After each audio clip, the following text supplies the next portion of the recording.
weekend best bets. Back. Let's do it, Dave.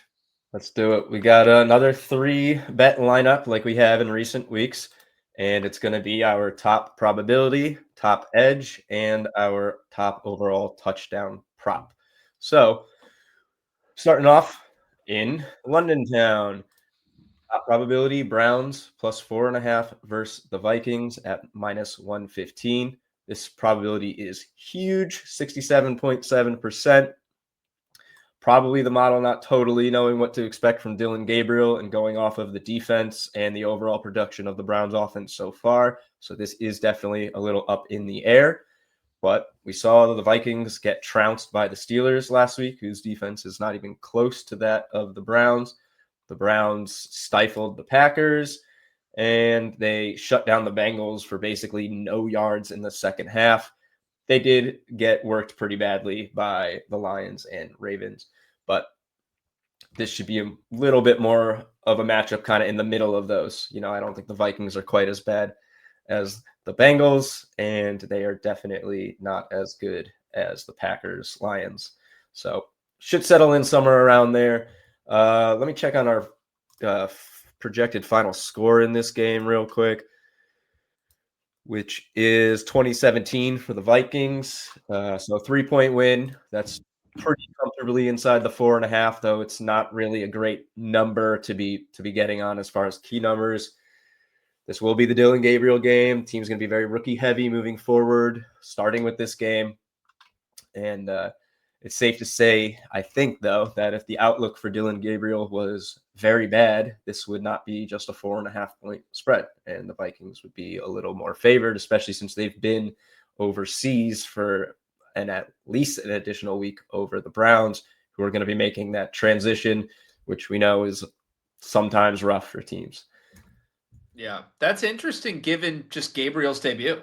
It's interesting that the model seems to be willing to put some faith behind Cleveland here. I think with games like this, especially with two backup quarterbacks, taking the points is always a good option. Like these games, you never know what to expect. So I can certainly see the angle for this, even if I'm not the biggest Dillon Gabriel fan.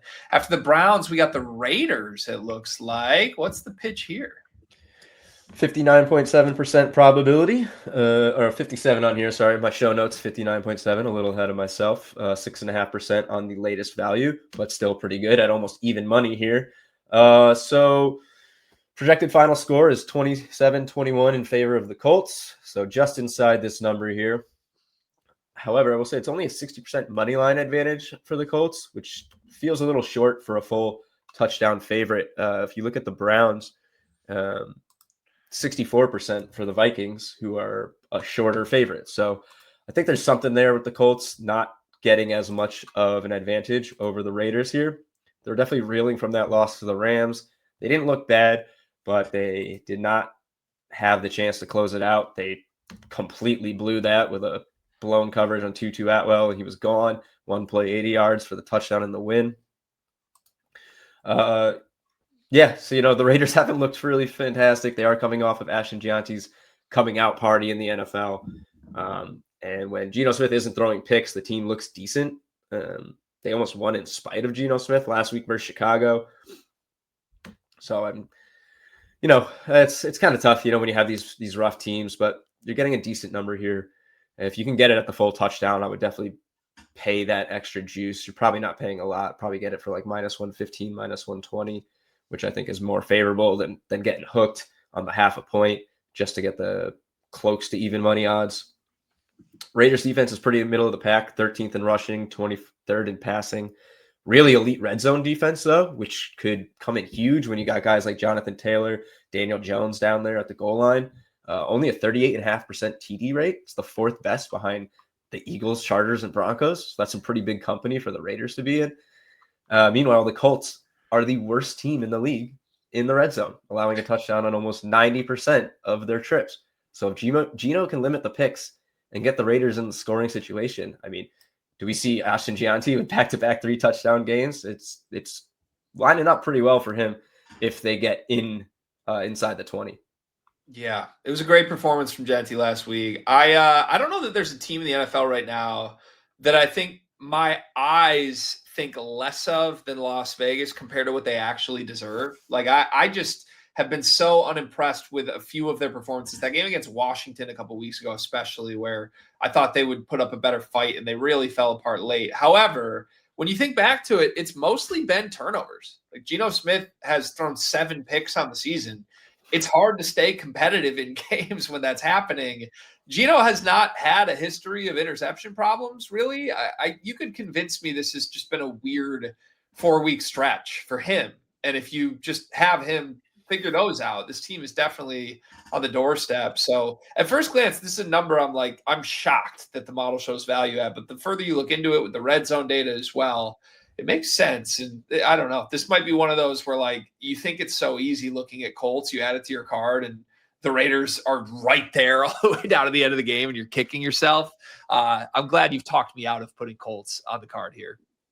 Nice. Well, I'm always glad to come in and assist. There's one thing I noted in these game predictions that I can't help but point out.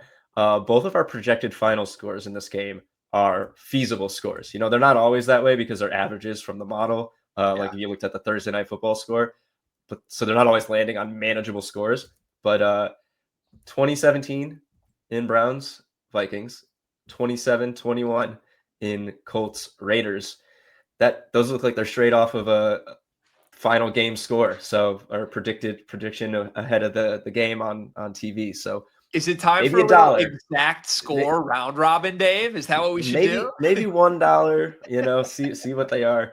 Have zero expectations for this if you do it, but it's just kind of funny when you see them actually land on those numbers.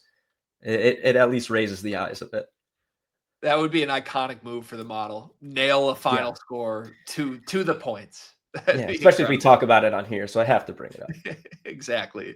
All right, last one's a guy that I gave some love to earlier here, Cam Scatterbu, one of my favorite players in the last decade of college football. NFL fans are finally finding out how fun it is to watch this guy. We like him to score a touchdown here. Give me the pitch. Yeah, well, we liked him last week. He didn't get in, but he was a workhorse. He took tons of touches. He racked up the yards. He was the clear RB1. And as we predicted, Devin Singletary was not really a factor. So we're going to go back to the well for him here with the model. He's in a much better matchup, and one of the Giants should be moving the ball a lot more efficiently. As we mentioned, more time with Jackson Dart. This offense is now going to start forming an identity without Neighbors, with Dart, with Scatterbu. There's a different engine, I think, coming into this game. 53.5% probability in our pre-show notes. Looks like he's up to 56.4 now. 6.4% edge, even better. He's sitting right at even money, plus 100. Gets both the high value and tutty threat signal, which we talked about. Those matchups were killing it in college football. Saints are allowing over 120 total yards and a touchdown per game to running backs through their first 4 games. It's all lined up here. If Scatterbu doesn't score here, then maybe we have to reevaluate what the Giants are doing with him. But I just can't imagine that if they get in scoring position, they're not just going to be handing the ball off to their little madman and letting him truck guys on his way into the end zone. He's a receiving threat too. Like I would assume, again, him developing chemistry with Dart, I think is going to favor both of them as weeks go on. No more Neighbors. These two are going to have to carry this offense. And the only thing that threatens Scatterbu at all, like I would love to just pencil him in as a bet every single week to score going forward. The threat here to me is how much does Dart use his legs around the goal line, because he is a big time read option, pull, keep guy. He did it a lot in his first start. And again, it's all going to come down to chemistry, these two learning each other. Hopefully it gets to the point where, they almost want each other to get in the end zone and go out of their way to get each other one game to game. Wouldn't shock me if that's what these two turn into. But right now, anything plus money at all for Scatterbu is a must add to my card. Greg, are you saying Jackson Dart and Cam Scatterbu are the new Sonic and Knuckles, and Jahmyr Gibbs and David Montgomery have been overthrown?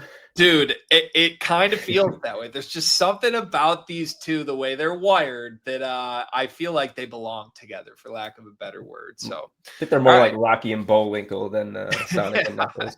I know. We got to think of like just a less dynamic version of Sonic and Knuckles. Yeah. I'll work on it for next week. But anyways, there you go, folks. Scatterbu is our last best bet of the week. Browns, Raiders, Scatterbu.